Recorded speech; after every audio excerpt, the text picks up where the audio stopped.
toca entonces el capítulo 3, versículo 31. Pero antes de ir a este capítulo, voy entonces a introducir mi tema en esta mañana. En esta mañana quiero introducir mi tema con la palabra kados. La palabra kados quiere decir santidad. Dios es santo, es pureza absoluta. Dios es magnífico en santidad. No solamente santo, sino que es magnífico en santidad. Y la santidad es su hermosura. Su nombre es un nombre santo. Sin omnipotencia todo sería débil y sin salida, todo sin santidad, todo sería desagradable. Su justicia es santa. Su sabiduría es santa. Su palabra es santa. Vemos entonces que nuestro Dios es completamente santo. Es un Dios de una rectitud extremada, de una santidad absoluta, brillante. Su santidad es la que le da hermosura a todos sus atributos. ¿Por qué introduje con este tema? Con esta palabra y con esta descripción de la santidad de Dios. Porque a lo largo del desarrollo del tema vamos a estar mirando todas estas características en el Señor nuestro Dios. Nehemías, capítulo 3, versículo 31. Dice la escritura: después de él, restauró Malquías, hijo del platero, hasta la casa de los sirvientes del templo y de los comerciantes, enfrente de la puerta del juicio y hasta la sala de la esquina. Nos está dando entonces el libro una descripción de cómo se reedificaron las puertas. Y aquí nos dice que el platero construyó de la casa de los sirvientes del templo y de los comerciantes enfrente de la puerta del juicio y hasta la sala de la esquina. Buscando entonces información hasta la puerta del juicio, dice la escritura que era también llamada la puerta de la inspección, donde se pasaba revista a la guardia, se examinaba la guardia. ¿Y qué tan importante esta palabra para nosotros hoy? Usted dirá, ¿en qué puede ser importante para mí hoy? Este pueblo había venido de una cautividad que habían tenido por muchos años. De hecho, cuando ellos llegan y tardan un tiempo para edificar estas murallas, para volverlas a reedificar, porque estas murallas habían sido derribadas. Este pueblo había venido de la cautividad. Era un pueblo que estaba cautivo hacía muchos años y había entonces llegado nuevamente a su tierra por bondad y por misericordia de Dios. Pero entonces diríamos, este pueblo estuvo cautivo y este pueblo en la cautividad tuvo demasiados problemas, demasiadas dificultades, sirviendo a gobernantes impíos. Y en el lugar donde estaban no era el sitio más preciso, más mejor para que el pueblo de Dios estuviera. Pero entonces diríamos, es un Dios malo porque los tuvo a ellos en cautiverio. No, ¿por qué? Porque ellos habían ido al cautiverio no sin culpa. Ellos habían ido al cautiverio por la desobediencia, por la rebeldía que ellos habían mostrado hacia el Señor. No era entonces culpa de Dios que ellos estuvieran allí cautivos, sino que por bondad y por misericordia de Dios, Dios los lleva allá, pero vuelve nuevamente y los trae, y esto genera en ellos una enseñanza. Vienen entonces de allá, y esto es prácticamente, han estado bajo un juicio de Dios. ¿Por qué? Por su desobediencia, por su rebeldía y porque nunca quisieron escuchar a los que Dios les había mandado para que ellos corrigieran sus caminos.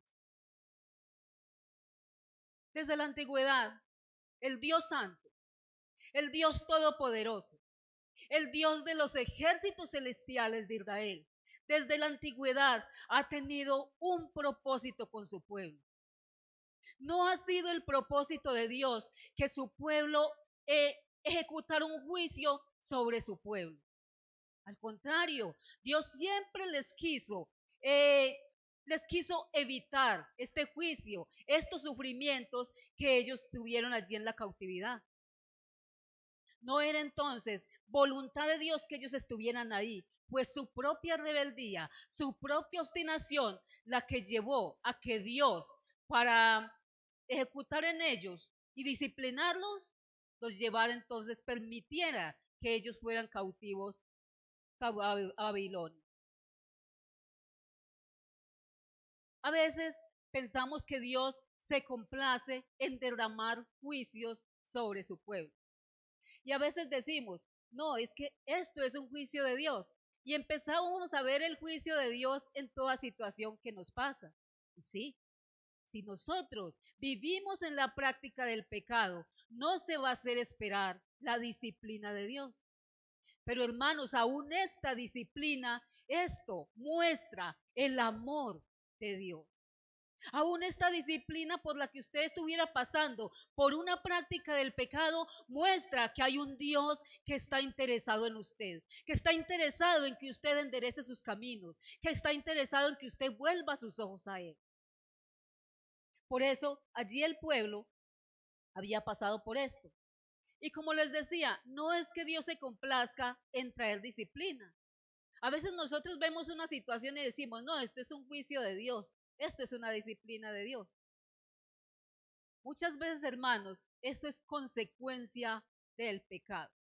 Allí en el Edén, Dios había dado una instrucción, había dado una orden al primer ser que Dios había creado.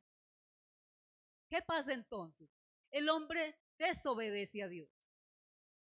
Aquel hombre que Dios había creado para su gloria, aquel hombre se rebela contra su Dios.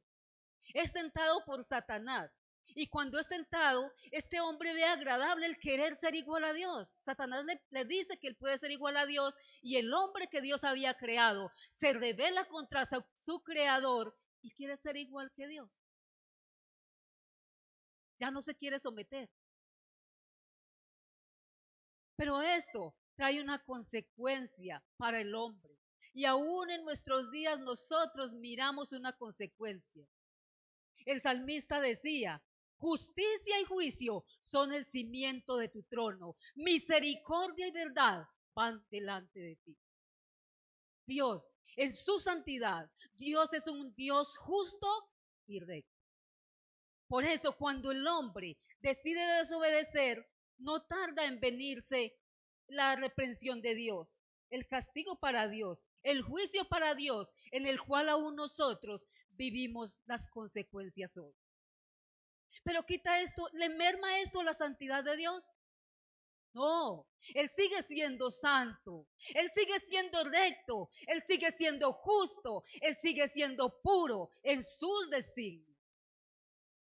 Por eso cuando vemos esta situación y a veces decimos todo lo que nos pasa es un juicio de Dios. No, hermanos, hay cosas que son consecuencias de la caída.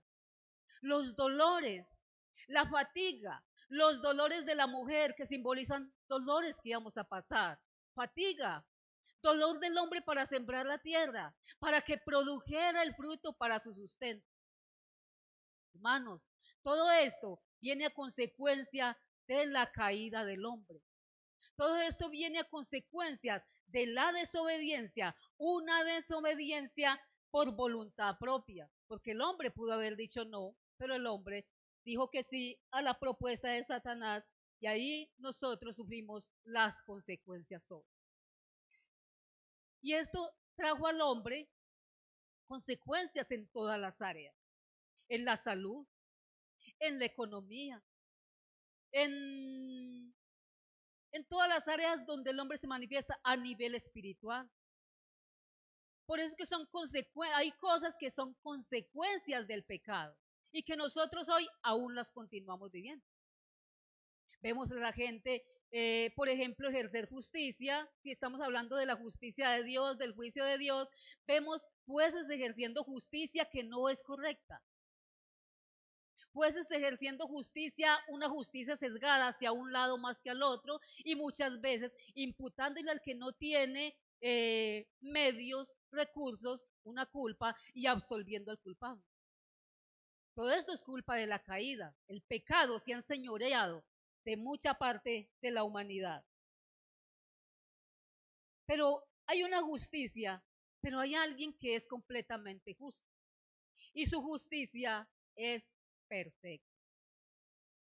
Nuestro legislador, nuestro Dios, nuestro Padre, aquel que dictó leyes para su pueblo, es un Dios de una justicia correcta, de una justicia recta. ¿Cómo lo vamos a mirar? A través de la Escritura. Hay alguien que le inquietó mucho esta justicia. Vamos a ir a Génesis capítulo 18, versículo del 16 al 33.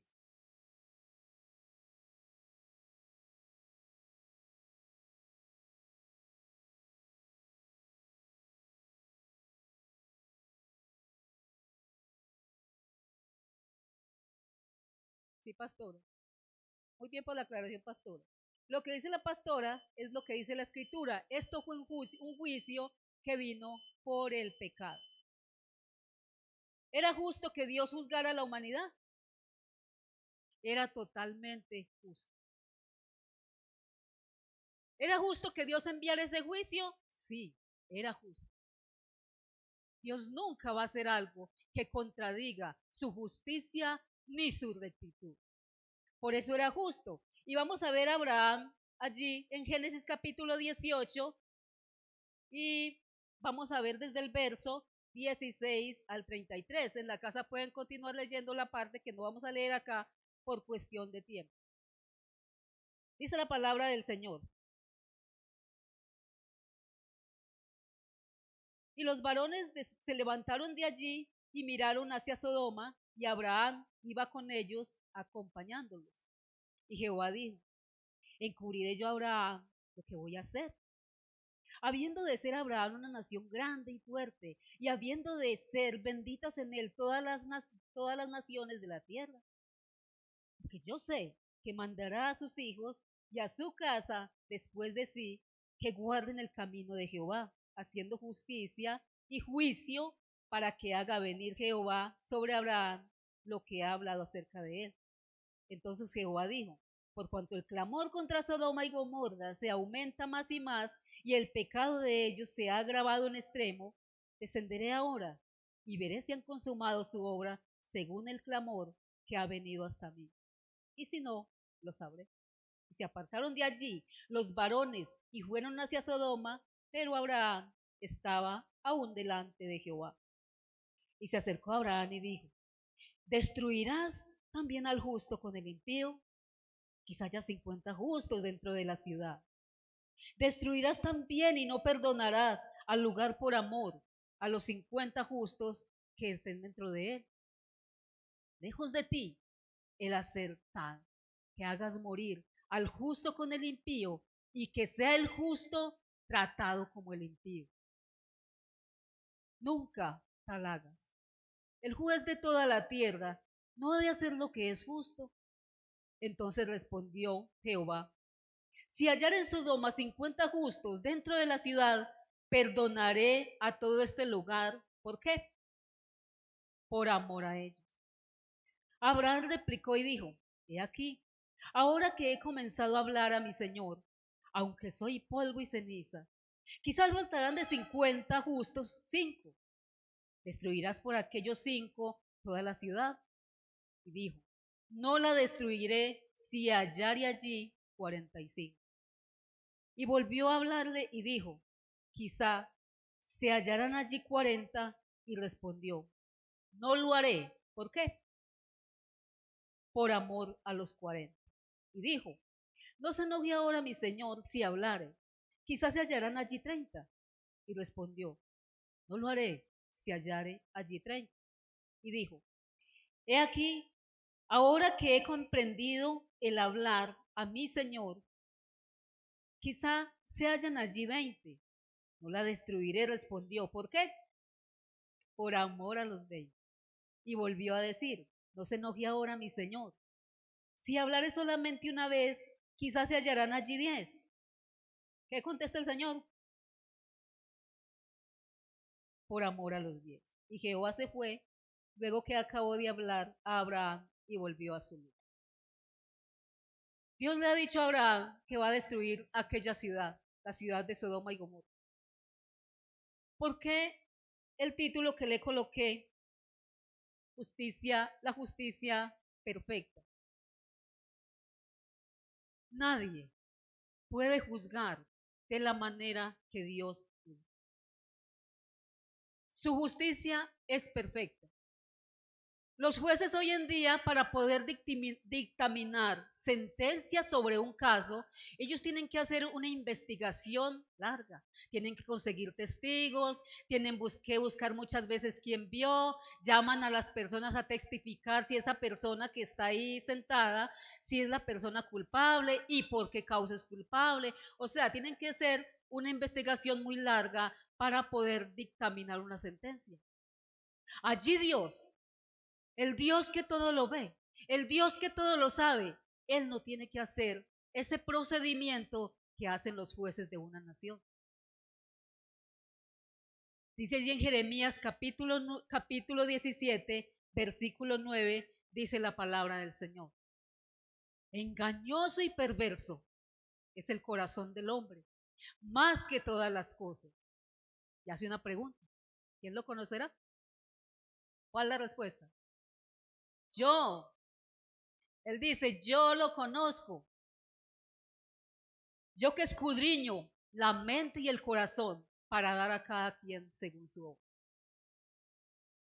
Dios no juzga de esa manera de que va el impío a morir con el justo. Dios hace una separación entre el impío y el justo. Nosotros como justificados sí tenemos dificultades, pasamos por problemas, pasamos por aflicción. Y muchas veces esta aflicción la permite el Señor, ¿para qué? Para fortalecer nuestra fe. Cuando pasamos por dificultades, después de que uno pasa la prueba de la mano del Señor, uno va a ver que la fe de uno va cambiando, va variando. Si lo tomamos en la actitud correcta, como el Señor lo ha establecido. Todo esto permite que nosotros seamos moldeados. Problemas que nos están pasando, dificultades, esto nos va llevando a un crecimiento espiritual, a una madurez espiritual. Por eso los sufrimientos en el cristiano no es porque Dios lo quiera destruir. Dios no es un Dios así con su pueblo, ni con el justo. Vemos allí como Abraham le pregunta, bueno, toda esta ciudad es pecaminosa, pero bueno, y si hay allí 50 justos, Señor, ¿qué va a pasar? Tú vas a destruir ese pueblo, esa nación, están de esos 50 justos allí. Y en el versículo 25 él le dice, ni tal cosa haga. Tú eres el juez de toda la tierra. Nunca tal hagas. ¿Cómo vas a castigar al justo con el impío? ¿Y qué tan especial, hermanos?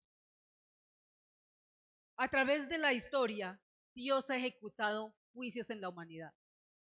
Pero nunca el Señor ha ejecutado un juicio sin antes haberle dado unas advertencias, sin antes el Señor haberle dicho, mira, arrepiéntanse, cámbiense de camino. Y nunca ha cesado, dice la Escritura, que renglón por renglón, palabra por palabra, Él le hablaba al pueblo de Israel para que el pueblo se apartara de su pecado, pero el pueblo seguía en su dureza de corazón. Y por eso Dios dictaminó llevar a juicio todo aquello, toda esa maldad que estaba escrita en la ley de Dios estaba escrito en las maldiciones de que si ellos se iban, dejaban a Dios, ellos iban a tener estas consecuencias. Pero Dios, en su bondad, en su gran amor, porque Dios no es un Dios de venganza, de querer destruir a la persona. Por eso Dios quiere, aun que el pecador se arrepienta y vuelva su corazón a Dios. Cuando Abraham hace esta pregunta, Dios le dice, no, y Abraham le dice, no, y Señor, y si allá es 40, el Señor le dice, no, por amor a esos 40 no lo voy a destruir. Abraham le dice, y si fueran 30, tampoco. Y si aún fueran 20, el Señor dice, no lo voy a destruir por amor a esos 20. Luego le dice, y si aún fueran 10, Abraham lo va bajando. Y él con temor le va diciendo al Señor, pero es que me imagino de pronto lo que piensa Abraham. Y si hay algunas 10 personas justas allí, si hay 10 personas allí que buscan al Señor, si hay 10 personas justas en ese lugar, el Señor dice, si hay 10 personas, por amor a esos 10, yo no destruyo esa ciudad. Luego el Señor se va. Pero si continúa leyendo la historia, va a mirar que Dios ve a Lot y Dios rescata a Lot y a su familia para de poder destruir aquella ciudad. Entonces vemos cómo la justicia de Dios obra, haciendo una separación entre aquel que busca su presencia, aquel que busca vivir conforme a su voluntad y aquel que lo rechaza completamente. Sin su justicia, este mundo, ¿cómo sería? No sería un Dios digno de confianza. Muchas veces los testigos de Jehová, que alguna vez los escuché, ellos dicen que no hay castigo, que no hay infierno. Ellos dicen que un padre tan amoroso no puede echar, si su hijo comete una falta, no puede echarlo en una paila con fuego ardiendo. Eso no es Dios. Y la verdad, hermano, es que Dios es un Dios de inmenso amor y de una paciencia extrema y de una misericordia grande. La escritura dice que cuán lejos están los cielos de la tierra, Él engrandeció su misericordia. Pero es un Dios que ha dictaminado unas leyes, es un Dios que ha legislado para su pueblo un mandato, unos pactos en los cuales Dios es el que da el primer paso a llegar a un pacto con el pueblo. No es el pueblo que busca hacer un pacto con Dios, es Dios que busca la forma de volver a llamar a la persona y de crear, de que esas personas entren en un pacto con Él. Ahí se puede mirar el amor de Dios, la bondad de Dios y la misericordia de Dios. Dice Job, allí en Job capítulo 34, versículo 11, dice, porque Él pagará según su obra y le retribuirá conforme a su camino. En el Antiguo Testamento podemos ver lo que decía la pastora ahorita, el juicio que se ejecutó allí en la desobediencia de Adán y las consecuencias que tuvo. Pero vemos que Dios continúa luchando con ese pueblo y más adelante vemos que dice la escritura que Noé fue pregonero de justicia. O sea que Noé era un heraldo para aquella generación. Era un heraldo que llevaba, los daba a conocer que Dios era un Dios santo, pero es un Dios justo. Esa es una de sus características. Y les da a entender que ellos son justos, pero la gente, la escritura nos registra que la gente siguió andando tras de su camino. ¿Qué hizo Dios entonces? Les envió el diluvio. Pablo lo dijo, Dios es amor, pero también es fuego consumidor. Hay un equilibrio en él. No se recarga para un lado, ni se recarga para el otro. Hay un equilibrio. Por eso el tema le coloqué justicia divina, justicia perfecta.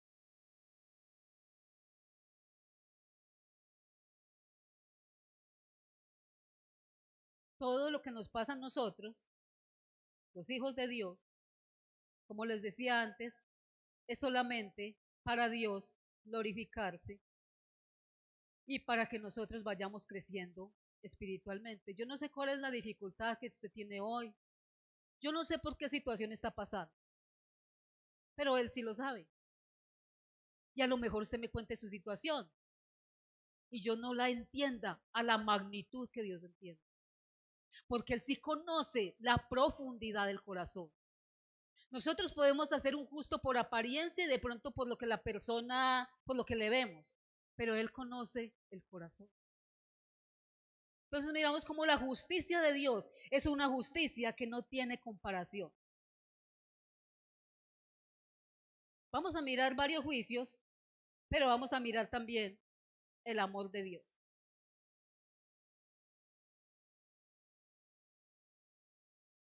La justicia y santidad de Dios en la cruz. Dice Romanos capítulo 3, versículo 10.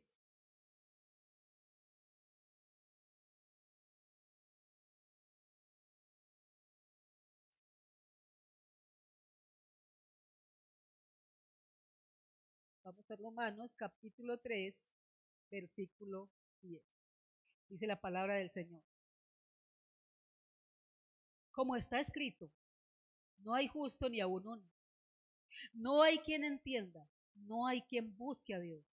Todos se desviaron a una, se hicieron inútiles. No hay quien haga lo bueno. No hay ni siquiera uno. Sepulcro abierto es su garganta, con su lengua engañan, veneno de áspides hay debajo de sus labios. Su boca está llena de maldición y de amargura. Sus pies se apresuran para derramar sangre. Quebranto y desventura hay en sus caminos y no conocieron camino de paz. No hay temor de Dios delante de sus ojos. Pero sabemos que todo lo que la ley dice lo dice a los que están bajo la ley, para que toda boca se cierre y todo el mundo quede bajo el juicio de Dios. Y que ya que por las obras de la ley ningún ser humano será justificado delante de él, porque por medio de la ley es el conocimiento del pecado. Dejámoslo hasta ahí y luego continuamos.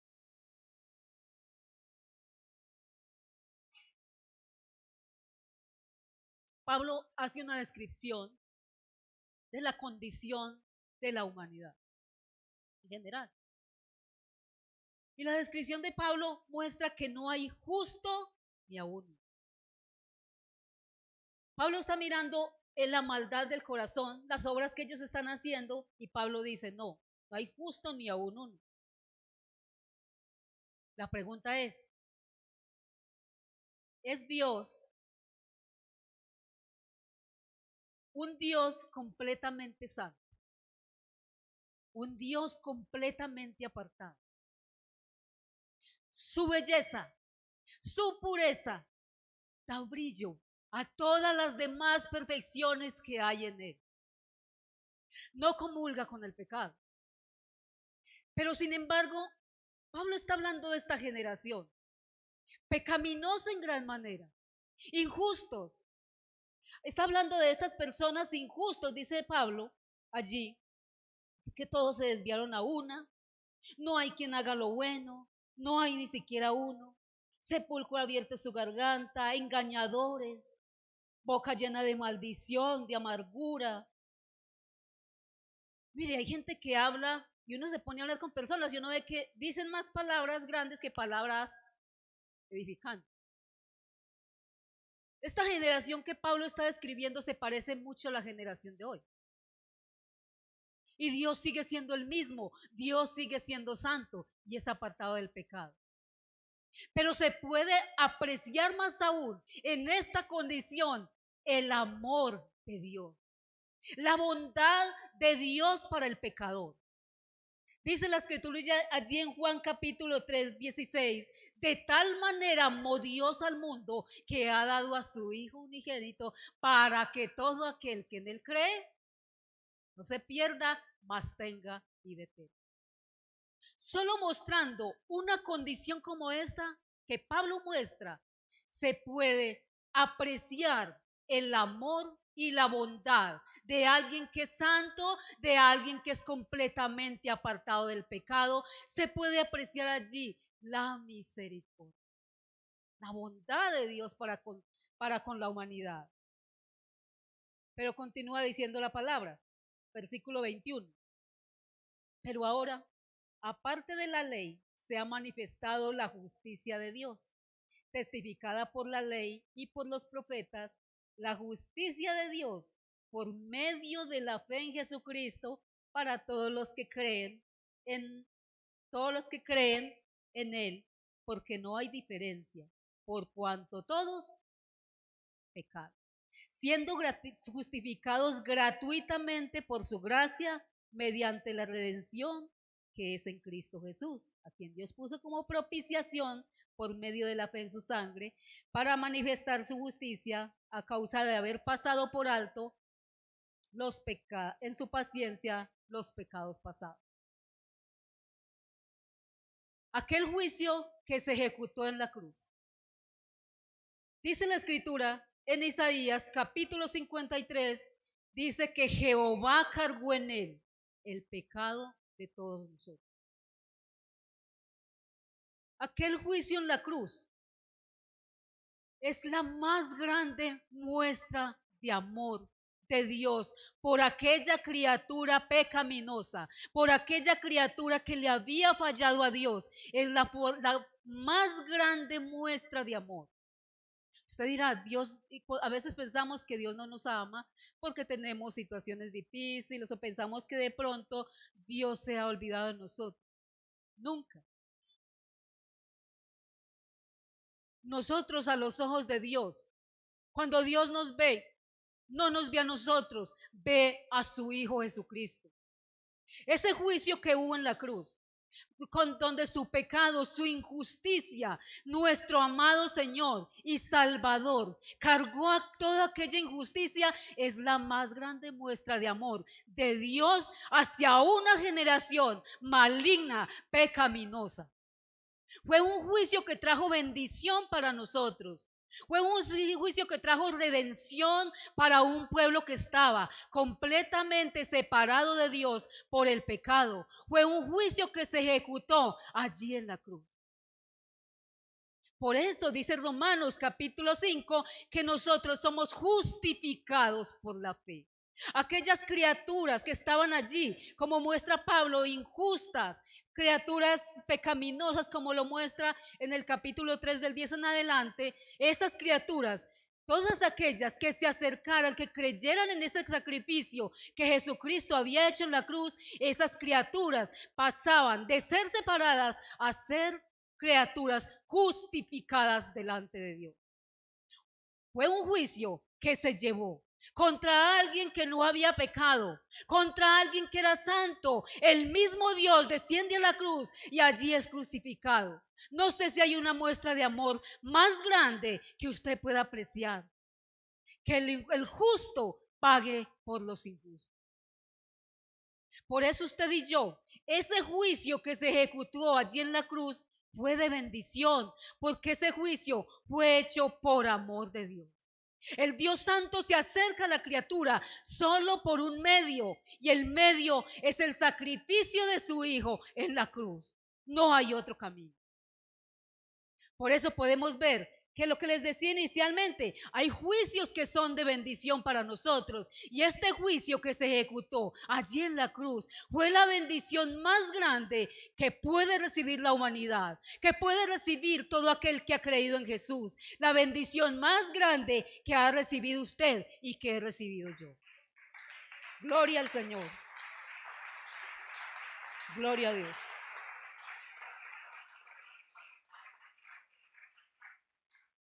Ese punto le puse justicia redentora. Romanos capítulo, no, ese ya lo había leído.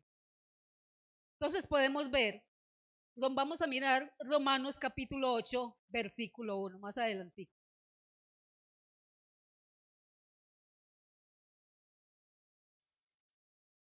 Ahora pues, ninguna condenación hay para los que están en Cristo Jesús, los que no andan conforme a la carne, sino conforme al Espíritu. Nos está diciendo que para aquellos que hemos entregado nuestra vida a Cristo, que para aquellos que hemos creído en el sacrificio, en el medio que Dios propició para que el hombre, la criatura caída, volviera a tener una comunión con su Creador.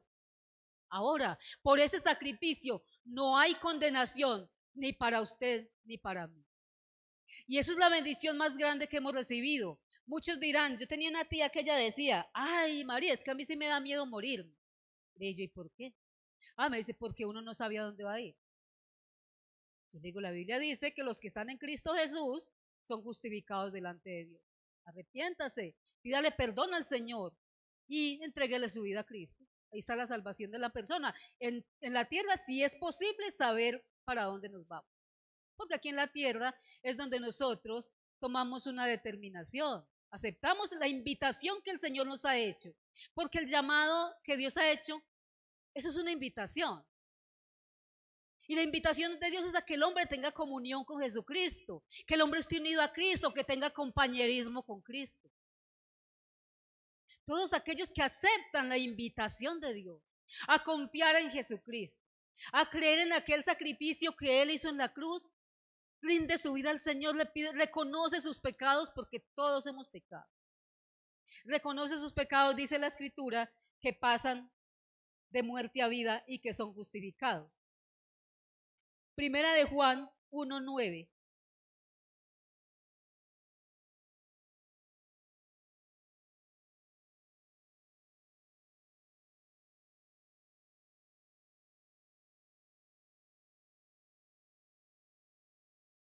Si confesamos nuestros pecados, Él es fiel y justo para perdonar nuestros pecados y limpiarnos de toda maldad.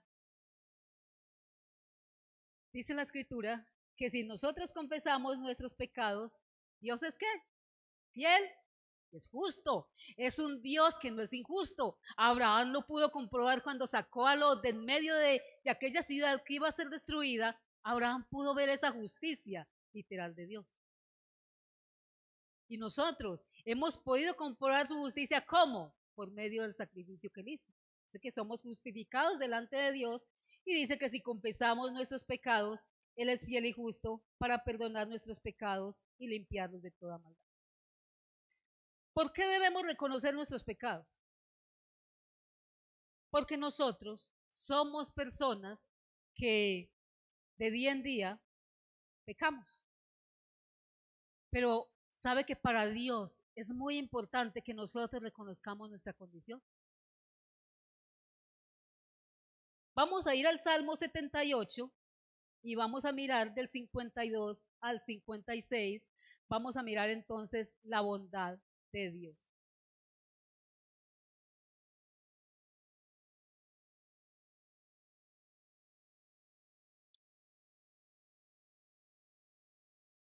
Salmo 78. Este salmo a mí siempre me ha impactado. Y me gusta mucho leerlo porque puedo apreciar la bondad y el amor de Dios. Números 52, del 52 al 56. Allí está hablando el salmista y está haciendo un recuento de la bondad y la misericordia de Dios en todo el salmo. Está mirando cómo, voy a leer solamente esta parte, es muy importante que la leamos, pero no me da el tiempo para leer mucho, entonces voy a leer lo que dice el salmista y esto nos lleva a mirar lo que es su amor. Hizo Salmo 78, vamos a leer del 52 al 56. Hizo salir a su pueblo como ovejas y los llevó por el desierto como un rebaño. Los siguió con seguridad, de modo que no tuvieran temor. Y el mar cubrió a sus enemigos. Los trajo después a las fronteras de su tierra santa, a este monte que ganó su mano derecha. Echó las naciones de delante de ellos, con cuerdas repartió sus tierras de heredad e hizo habitar en sus moradas a las tribus de Israel. Pero ellos tentaron y enojaron al Dios Altísimo y no guardaron sus testimonios, sino que se volvieron y se rebelaron. El Salmo nos está mostrando que Dios fue un Dios de mucha misericordia con el pueblo de Israel. Si usted lo lee, va a mirar cómo el salmista muestra cómo ellos tenían necesidad y ellos volvían a Dios. Y Dios los libraba. Luego ellos se volvían a quedar, digamos, conformes, y cuando se veían en necesidad grande, clamaban a Dios y Dios los libraba. Esto me lleva a mí a apreciar lo que es el amor y la bondad de Dios. Y muchas veces hasta abusamos de su bondad. Pero su amor, su bondad, nunca falta. Su misericordia es grande. Su amor es inagotable, dice la Escritura. Aún continúa llamando a aquel que no se arrepiente, aquel que no quiere nada con él. Su amor lo lleva a seguir llamando a las personas y al pecador al arrepentimiento. Entonces podemos ver cómo su santidad, en su santidad, no deja tampoco que el pecador se pierda, sino que usa los medios para volverlo a llamar nuevamente y para que el hombre reconozca que Él es Dios y que no hay nadie como Él.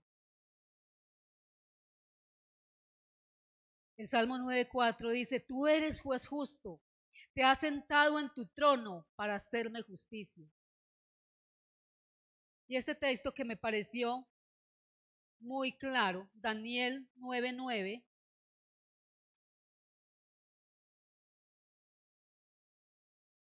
dice la palabra del Señor: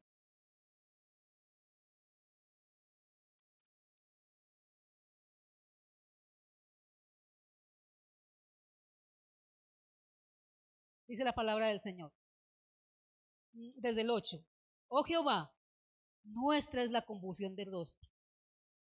Reyes, perdón, oh Jehová, nuestra es la confusión de rostros. Perdón, voy a leer desde el 7 para que me quede más claro. Tuya es, Señor, la justicia, y nuestra la confusión de rostro. Como en el día de hoy lleva todo hombre de Judá, los moradores de Jerusalén y todo Israel, los de cerca y los de lejos, en todas las tierras a donde los has echado, a causa de su rebelión con que se rebelaron contra ti. Oh Jehová, nuestra es la confusión de rostro, de nuestros reyes, de nuestros príncipes y de nuestros padres, porque contra ti hemos pecado. ¿Qué tan importante es reconocer que si estamos pasando muchas veces, hay veces como les decía inicialmente, si nosotros estamos en una constante práctica del pecado, nos estamos acarreando un juicio? Pero si aún en medio de esa situación nos arrepentimos, aquí Daniel está haciendo un reconocimiento de la rectitud y de la santidad de Dios. Y está reconociendo su bajeza porque ellos fueron los que pecaron contra Dios. No fue Dios un Dios malo que los llevó allí sin causa, sin razón. Al contrario, fue un Dios bondadoso, un Dios lleno de amor, un Dios lleno de misericordia, que escuchó la oración. Ellos reconocieron que habían pecado, y era lo que Salomón había orado, de que si ellos reconocían donde estuvieran que hubieran pecado, Dios los perdonaría. Aquí vemos a Daniel reconociendo que ellos han pecado, que el pueblo ha sido injusto, que Dios es un Dios de justicia, y Daniel está exaltando la justicia de Dios, pero está reconociendo que si están pasando por esa situación es por su condición, por su rebelión, que la Escritura dice, la palabra rebelión en el original también quiere decir traición. Entonces la palabra, ellos se habían rebelado, habían traicionado a Dios, habían dejado a Dios, y uno de los pecados más grandes que tenía Israel era la idolatría. Pero aquí ellos están reconociendo, como nosotros debemos reconocer, que nosotros cada día le fallamos a Dios. Pero lo que Dios espera de nosotros es que nosotros vayamos y en humillación reconozcamos nuestro pecado. Aquí vimos a un hombre humillándose delante de Dios, diciéndole, nuestra es la confusión de rostro, de nuestros reyes, de nuestros príncipes y de nuestros padres, porque contra ti hemos pecado. Y qué tan importante esta condición en que se acerca Daniel a Dios. Nosotros somos los culpables, pero tú eres digno, pero tú eres santo, pero tú eres recto, pero nosotros hemos pecado. Esa es la condición que nosotros debemos de adoptar delante de Dios. Y por eso el Señor nos muestra. Por eso nos muestra a través de aquella puerta del juicio. Lo que les decía inicialmente era que la puerta era una puerta de inspección, donde se revisaba la guardia, donde se inspeccionaba la guardia. Conoce nuestro corazón, Él conoce todo. Y vamos a ver el último punto que le coloqué, justicia eterna. Hay un juez. Hechos capítulo 10, versículo 42.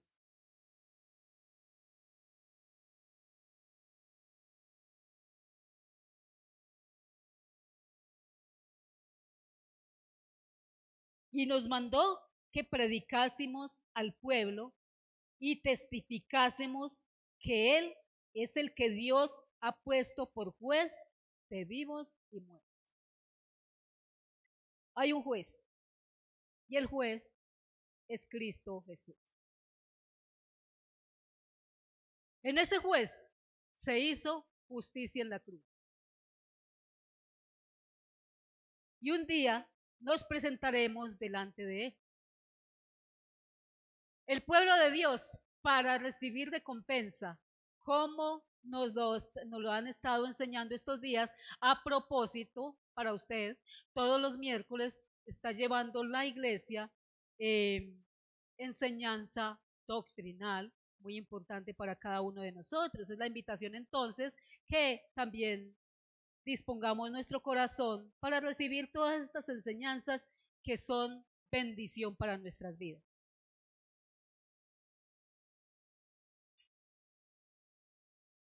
Y ahí el mismo Hechos, capítulo 17, versículo 31.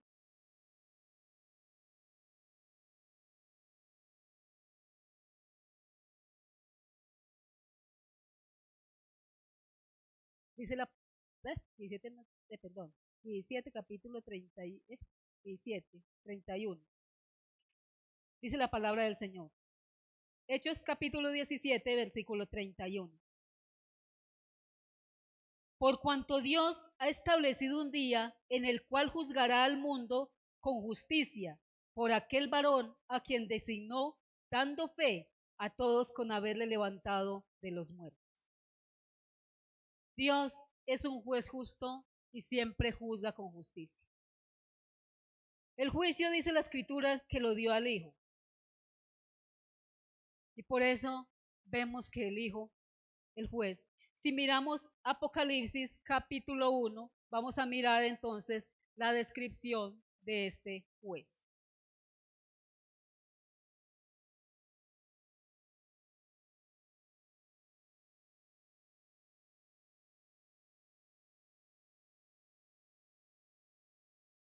Apocalipsis capítulo 1. Nos muestra entonces la descripción de este juez y dice la escritura, la visión que Juan ve. Vamos a leerlo desde el 9 en adelante. Apocalipsis capítulo 1, versículo 9. Yo, Juan, vuestro hermano, y copartícipe vuestro en la tribulación, en el reino y en la paciencia de Jesucristo, estaba en la isla llamada Patmos por causa de la palabra de Dios y del testimonio de Jesucristo. Yo estaba en el Espíritu en el día del Señor y oí detrás de mí una gran voz como de trompeta que decía, yo soy el Alfa y la Omega, el primero y el último. Escribe en un libro lo que ves y envíalo a las 7 iglesias que están en Asia, a Éfeso, Esmirna, Pérgamo, Tiatira, Sardes, Filadelfia y Laodicea. Y me volví para ver la voz del que hablaba conmigo, y vuelto vi 7 candeleros de oro, y en medio de los 7 candeleros a uno semejante, ¿a quién? Al Hijo del Hombre. ¿Quién es el Hijo del Hombre? Cristo. Vestido de una ropa que llega hasta los pies y ceñido por el pecho con un cinto de oro. Su cabeza y sus cabellos eran blancos como blanca lana, como nieve, sus ojos como llama de fuego y sus pies semejantes al bronce bruñido refulgente, como perdón, leí mal. Y sus ojos y sus pies semejantes al bronce bruñido, refulgente como en un horno. Y su voz como estruendo de muchas aguas. Tenía en su diestra 7 estrellas, de su boca salía una espada aguda de 2 filos, y su rostro era como el sol cuando resplandece en su fuerza. Cuando le vi, caí como muerto a sus pies, y él puso su diestra sobre mí, diciéndome: no temas, yo soy el primero y el último, el que vivo y estuve muerto, mas he aquí, yo vivo por los siglos de los siglos. Amén. Y tengo las llaves de la muerte y del Hades. Podemos ver entonces que aquí hace una descripción del Señor Jesucristo. Podemos ver también que los pies bruñidos significan un juicio. Vamos a ir a Apocalipsis, ahí en el mismo libro, 20, capítulo del 11 al 14.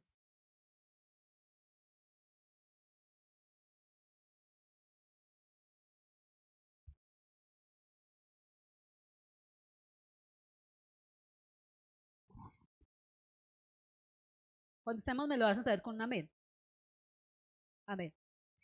Y vi un gran trono blanco, y al que estaba sentado en él, de delante del cual, perdón, leí mal. Y vi un gran trono blanco, y al que estaba sentado en él, de delante del cual huyeron la tierra y el cielo, y ningún lugar se encontró para ellos.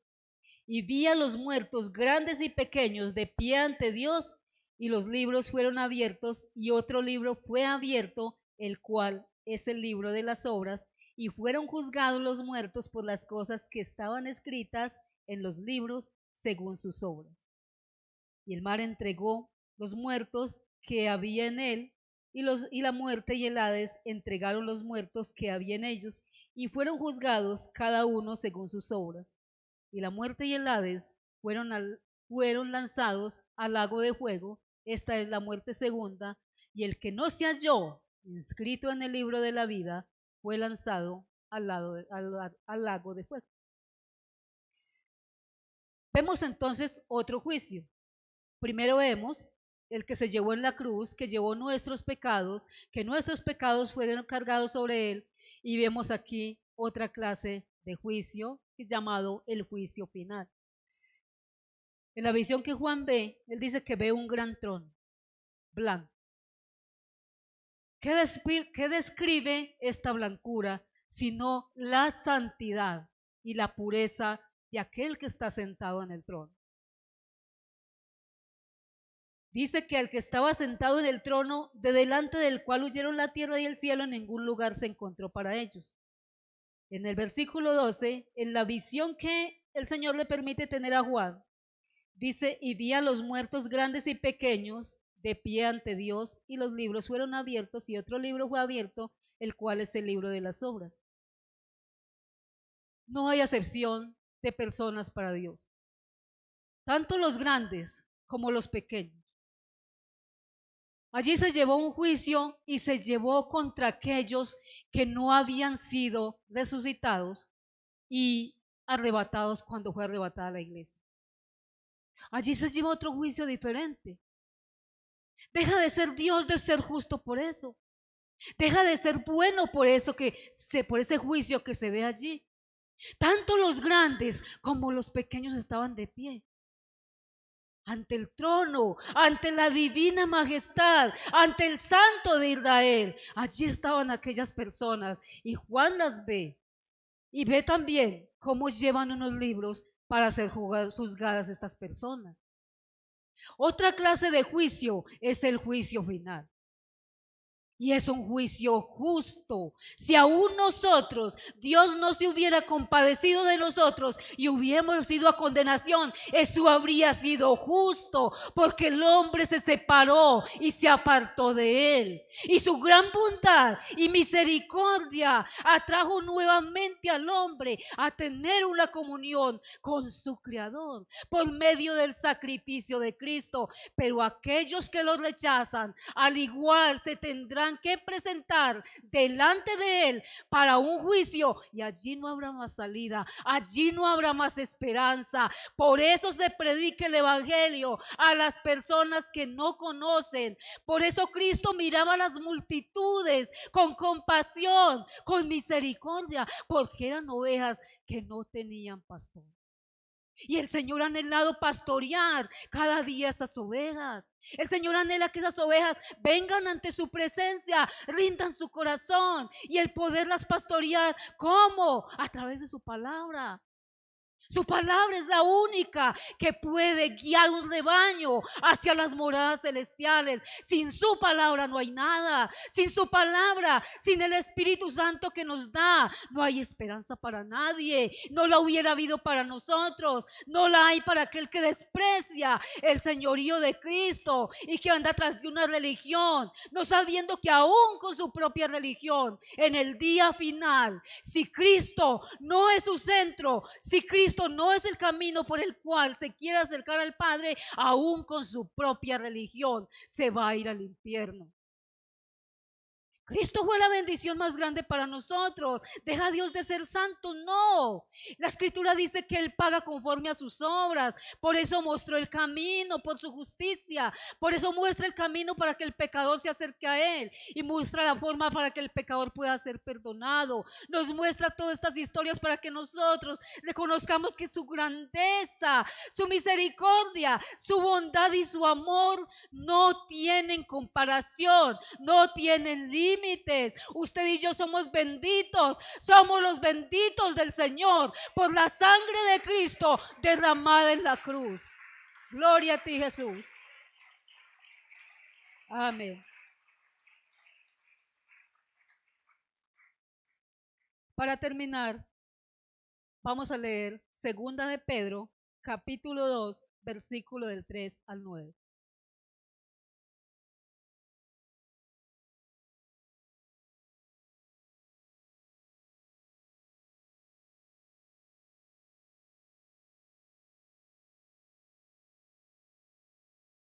Segunda de Pedro, capítulo 2, versículo 9 dice la palabra del Señor.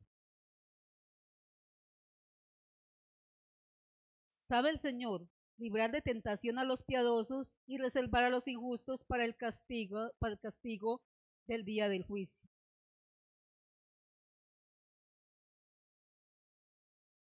El que tenga por favor este texto donde Pedro habla de que habrán algunos burladores, por favor si lo tienen me lo facilitan porque creí que lo tenía acá, pero eh, no lo tengo. Pastora, si lo tienes me lo pasas por favor.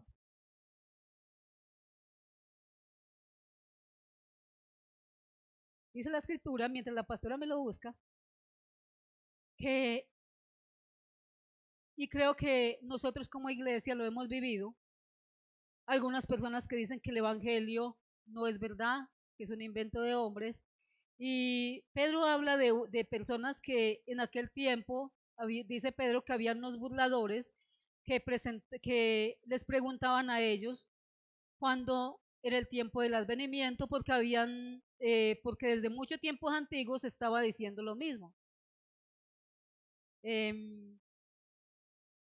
No tengo la cita, el que tenga por favor me la pasa. Segunda de Pedro 3, 3:9. Ah, sí, la he escuchado más. Muchas gracias, Dios les bendiga. Mas, oh amados, segunda de Pedro 3:9. Mas, oh amados, no ignores esto, que para con el Señor un día es como 1000 años y 1000 años como un día. El Señor no retarda su promesa, según algunos la tienen por tardanza, sino que es que paciente para con nosotros, no queriendo que ninguno perezca, sino que todos procedan al arrepentimiento. Pero el día del Señor vendrá como ladrón en la noche, en el cual los cielos pasarán con gran estruendo y los elementos ardientes serán deshechos y la tierra y las obras que en ella hay serán quemadas. En aquel juicio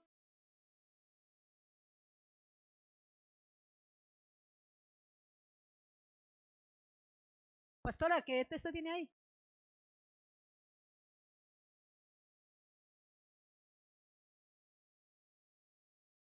Versículo 11.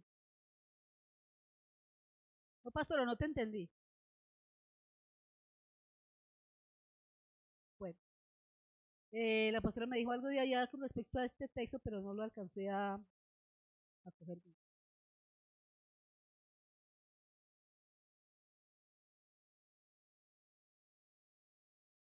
Miqueas 14.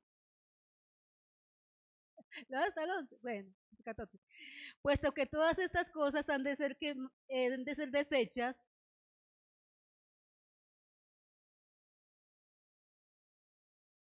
¿cómo no desechas?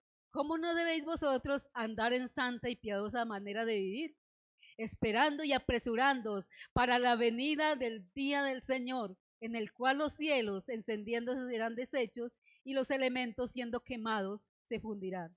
Pero nosotros esperamos según sus promesas cielos nuevos y tierra nueva en los cuales mora la justicia. Amén.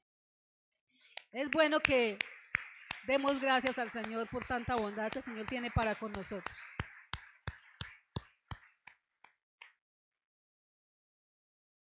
Nosotros tenemos promesas de Dios. Aquellos que están frente al trono blanco, que desecharon el señorío de Cristo, ellos les espera un juicio y les espera la perdición total. Pero nosotros, los que hemos creído en Cristo, tenemos grandes promesas. Y esto me motiva mucho porque desde la antigüedad Dios ha estado animando al pueblo. Nosotros como seres humanos somos personas muy fáciles de desanimar. No sé si usted ha pasado por desánimo, por una u otra circunstancia. Pero si usted mira las escrituras desde la antigüedad, Dios está animando a la gente, está animando al pueblo. Les está mostrando unas promesas celestiales, un final en la presencia del Señor. Es bueno también para nosotros que nos apropiemos cada día de las promesas. El que nosotros hayamos conocido el amor de Cristo, eso tiene un valor muy grande. Esto es demasiado grande en la eternidad. El que nosotros cada día estemos buscando la presencia del Señor. A pesar de las dificultades, todos tenemos dificultades diversas, pero las tenemos. Ni la dificultad mía es la de la pastora, ni la de la pastora es la mía, ni de la mía es la del hermano Evaristo. Todos pasamos por dificultad. Pero a través de estas dificultades, el Señor nos va perfeccionando, nos va afirmando en la fe, porque las promesas de Dios es que un día estaremos con el Señor. Por eso, cada día, mi hermano, motivémonos y continuemos cada día avanzando en la búsqueda del Señor. Sus promesas no tienen comparación con los premios que nosotros podamos recibir aquí en la tierra de una o de otra manera. Sus promesas son para una vida eterna, algo que no terminará jamás.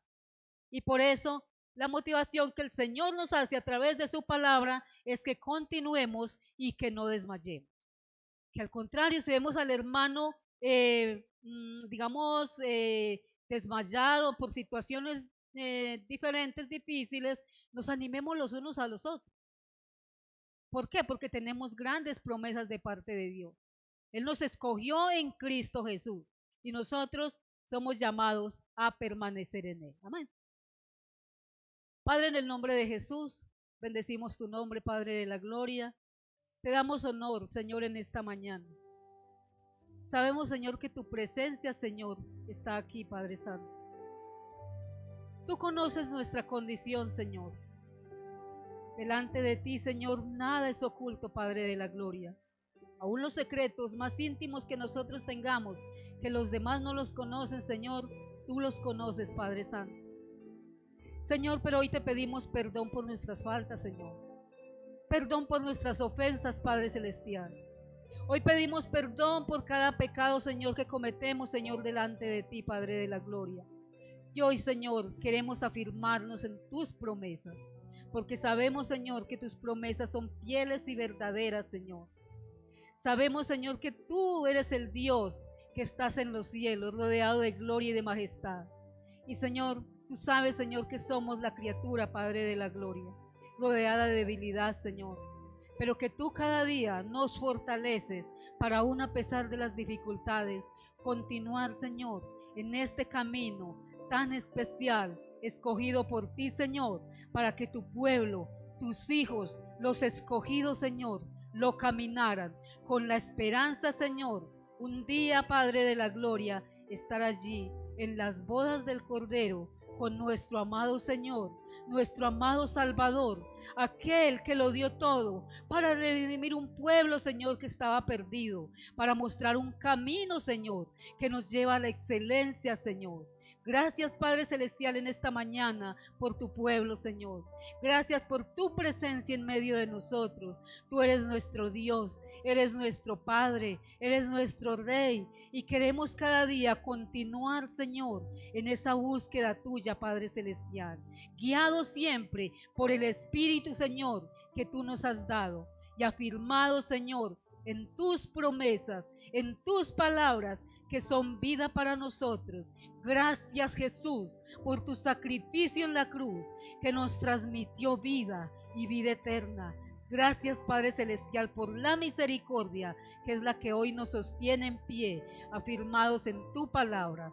Señor, ayúdanos, Señor, en nuestras debilidades y por las situaciones que estemos pasando, Señor. Ayúdanos, Padre de la gloria. Bendecimos tu nombre, te damos todo el honor y toda la gloria, te damos la adoración, Señor, y te decimos, gracias, Jesús, gracias, Padre, Hijo, Espíritu Santo. Amén y amén. Bueno, mis amados hermanos, démosle un aplauso al Señor por su bondad.